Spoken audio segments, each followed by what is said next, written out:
ఈనాటి కార్యక్రమానికి అధ్యక్షత వహిస్తున్న ప్రొఫెసర్ గాలి వినోద్ కుమార్ సార్ గారికి, అలాగే విసికే పార్టీ రాష్ట్ర ప్రెసిడెంట్ అన్న శ్రీనన్న గారికి మరియు వివిధ సంఘాల నాయకులందరికీ ప్రత్యేక జైబీలు తెలియజేసుకుంటూ, ఇది ఒక గొప్ప ఉద్యమం.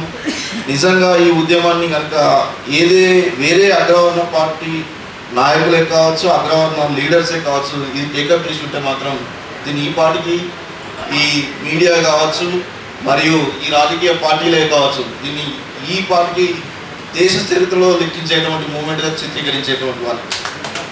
ఎందుకు అని అంటే వాళ్ళ చేతులు అన్నీ ఉన్నాయి, మన చేతులు ఏది లేదు. కాబట్టి న్యాయమైన డిమాండ్ మనం ఏది పట్టుకున్నా సరే వాళ్ళకు కాస్త ఇబ్బందిగానే ఉంటుంది. కావచ్చు అందులో ఉద్దేశంలో భాగంగానే మన మూమెంట్ అనేది కాస్త వీక్గా కనబడుతుంది. ఇది మనం ఖచ్చితంగా అర్థం చేసుకోవాల్సిన అవసరం ఉందనే విషయాన్ని నేను ఒక ఉస్మానియా విద్యార్థిగా మీ అందరికీ తెలియజేస్తాను. అంటే మూమెంట్ ఎట్లా జరుగుతుంది అనే దానికి తెలంగాణ మూమెంటే పెద్ద ఎగ్జాంపుల్. మనకి కొత్తగా మూమెంట్ అనేది కొత్తగా చేయాల్సిన అవసరం లేదు. మరి అట్లాంటి మూమెంట్ను ఇవాళ నడిపించాల్సిన బాధ్యత కూడా మన మీదే ఉంటుంది. ఎందుకంటే మూమెంట్ నడిపించినప్పుడు నష్టపోయిన సమాజం మనదే, ఇప్పటికి కూడా నష్టపోయి ఉన్నటువంటి సమాజం కూడా మనదే. సో దీన్ని దృష్టిలో పెట్టుకొని మూమెంట్ అనేది ఉండాలి. నిజంగా మనం అంటున్నాం, మన మహనీయులు చాలా చెప్పినప్పటికీ కూడా వాళ్ళ ఆచరణలో సాధ్యమైనటువంటి వాటిని ఇప్పుడు ఉన్నటువంటి స్థితిగతులకు మనం కొంత జోడిస్తూ నిజంగా నార్త్ ఇండియాకు హఠావో, సౌత్ ఇండియాకు బచావో అనేది ఖచ్చితంగా ఉండాలి.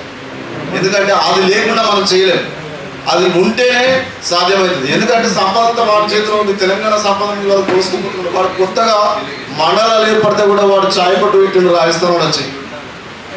ఇవాళ కొత్తగా తెలంగాణలో చిన్న చిన్న మండలాలు, చిన్న చిన్న విలేజ్లు ఏర్పడితే కూడా వాడు వచ్చి అక్కడ ఛాయ్ పట్టు పెట్టేటువంటి పరిస్థితిని క్రియేట్ చేశారు. మరి అట్లాంటి సంపద ఎవరికి పోతుంది, ఎక్కడ పోతుంది? దీన్ని కూడా మనం ప్రశ్నించాల్సిన అవసరం ఖచ్చితంగా ఉందని తెలియజేసుకుంటూ, భారతదేశంలోనే కాదు సౌత్ ఇండియా ప్రజలకు, ముఖ్యంగా ఇక్కడ ఉన్నటువంటి తెలంగాణ, ఆంధ్ర మరియు తమిళనాడు ప్రజలకు ఒక అనుకూలమైనటువంటి ప్రాంతం హైదరాబాద్. ఇది ఖచ్చితంగా క్యాపిటల్ సిటీ, సెకండ్ క్యాపిటల్ సిటీగా ఉండాలని మేము ఈ సందర్భంగా తెలియజేసుకుంటూ, మాకు అవకాశం కల్పించినటువంటి ప్రొఫెసర్ గాలి వినోద్ కుమార్ సార్కి ధన్యవాదాలు తెలియజేసుకుంటూ చూస్తున్నాం.